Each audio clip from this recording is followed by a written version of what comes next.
看山东这个路啊，这开的就是让人高兴，你知道吗？风景还挺好。这你敢相信这不是高速好吧？这就是国道，我操！哎。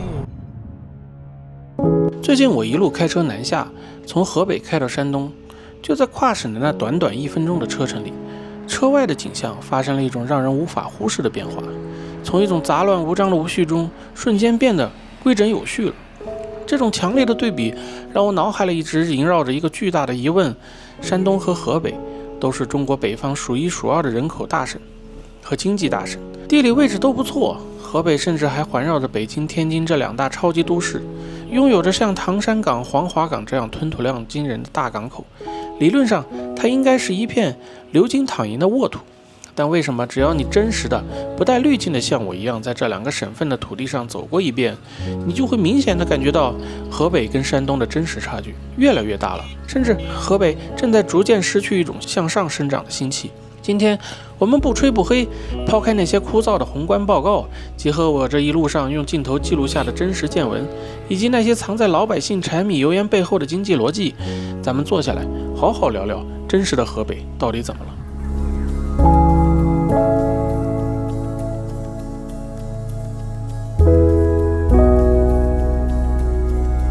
如果你经常在这2个省份基层自驾，你的第一感受绝对是县域温差。俗话说，要想富先修路。在山东，哪怕你把车开进一些不知名的县城乡镇，它的省道、县道大多也是宽敞平整，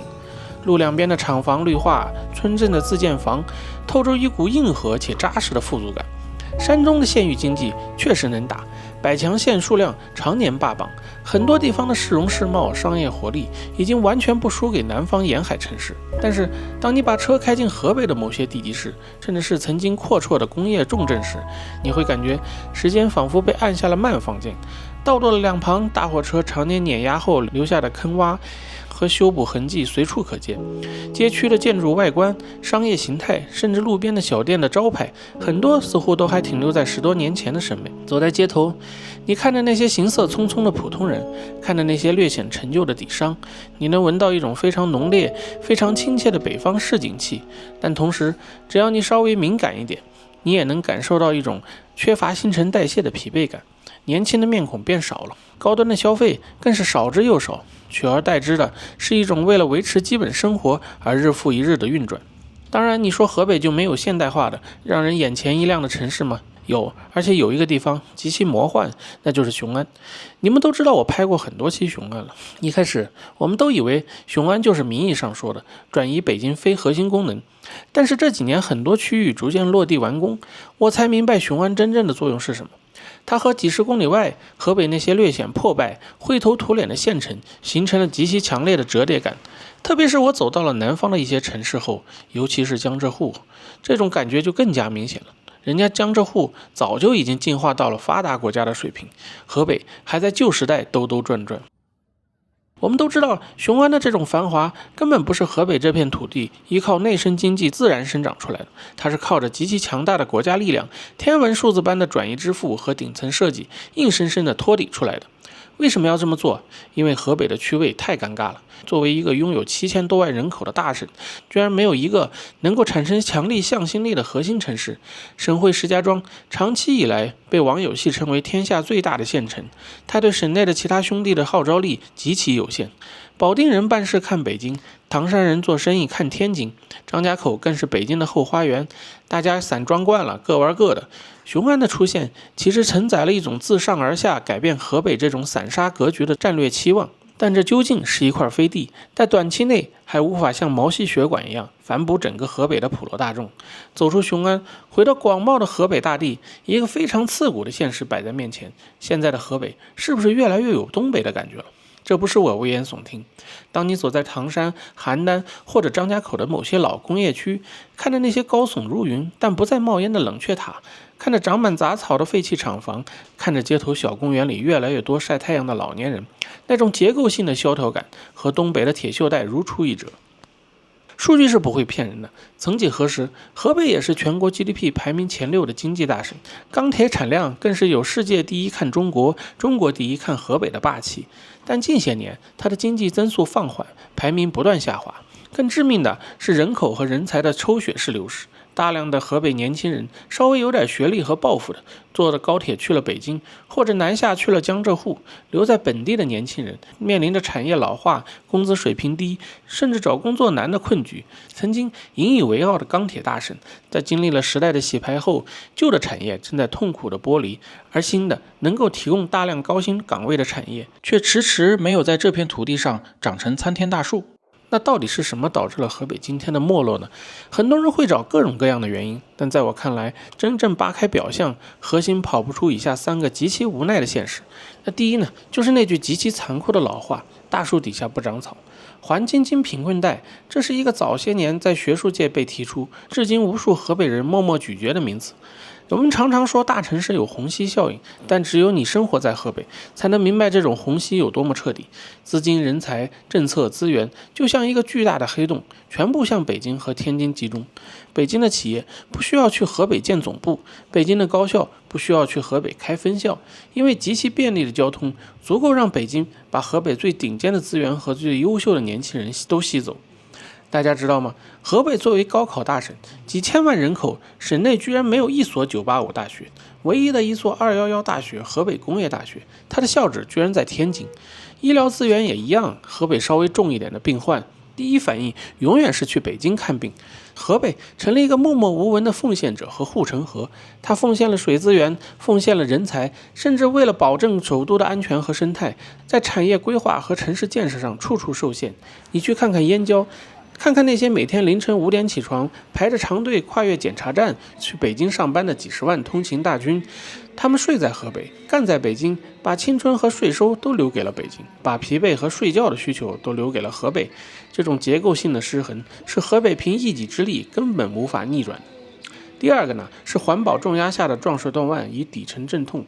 大家一定还记得前些年北京极其严重的雾霾天气，为了打赢蓝天保卫战，距离北京最近的河北承担了难以想象的环保压力，成千上百的高能耗企业、重污染钢铁厂、小作坊被拉闸限电、强制关停，甚至在冬天为了控制排放，很多农村地区没改气没改电，河北的老百姓承受着更高的取暖成本。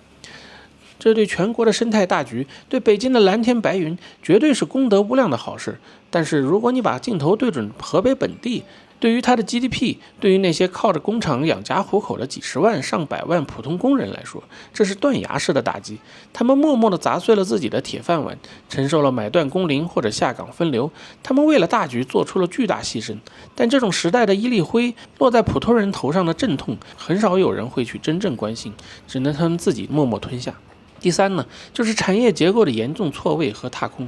当南方的城市，比如说深圳、常州，甚至像安徽合肥这样的内陆城市，在过去10年里疯狂布局互联网、新能源汽车、半导体、人工智能这些战略新兴产业的时候，河北在干什么？河北被沉重的传统工业包袱拖住了脚步，它的底色是钢铁、煤炭、水泥。当他为了环保和去产能搞得焦头烂额，终于缓过神来想要转型的时候，猛然发现移动互联网的红利期已经过了，新能源汽车的赛道已经挤满了人，在旧动能衰退、新动能青黄不接的真空期里，河北错过了整个中国经济转型升级中最黄金的那几年。走过了这一路，看完这些现象和数据，我坐在车里一直在思考一个问题：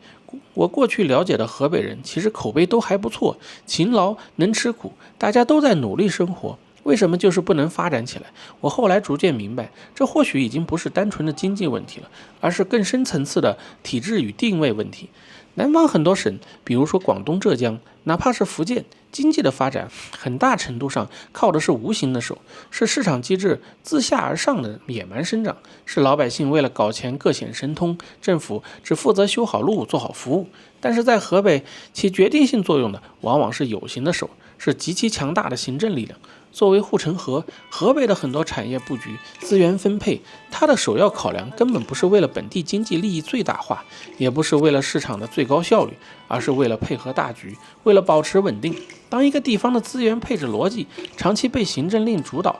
缺乏自下而上的商业空间时，他就很难真正放开手脚去搞活经济，他会变得保守，变得求稳，变得不敢试错。这就导致一个非常拧巴，甚至有些魔幻的现象。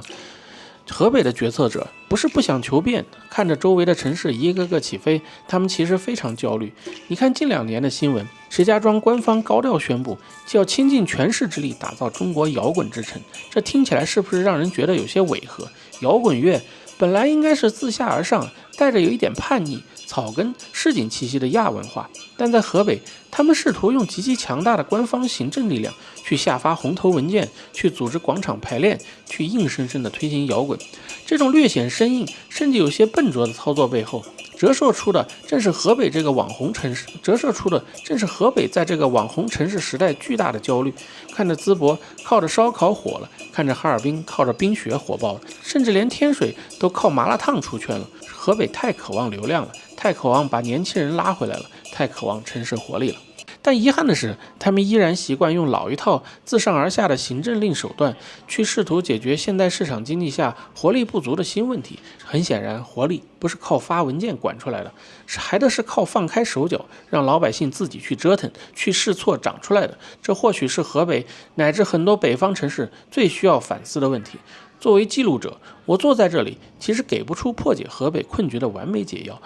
因为在宏大的时代叙事和国家战略定位面前，个体的力量，甚至一个省的力量都显得太渺小了，太单薄了。或许河北这种落寞与转型的阵痛还要持续很长一段时间，它还需要默默地当好这个配角。但是当我的镜头穿过那些略显斑驳的街道，当我和那些凌晨5点就在广场上起来晨练的小拳手，看到县城中拥挤的停车场里载歌载舞的大哥大姐们，我能感受到河北人对生活的热情。我看到的是极其坚韧、默默承受并且依然在用力生活的普通人。在大树底下确实难长草，但是只要哪怕给一点点阳光和石头缝隙里的泥土，这些草依然在拼命的向阳生长。河北的底子还在，一亿燕赵儿女那种不服输肯吃苦的骨气还在。历史的车轮滚滚向前，总有人要在车上，也总有人要在车下修路。河北就是那个默默修路的人。所以呢，作为常年生活在北京的我，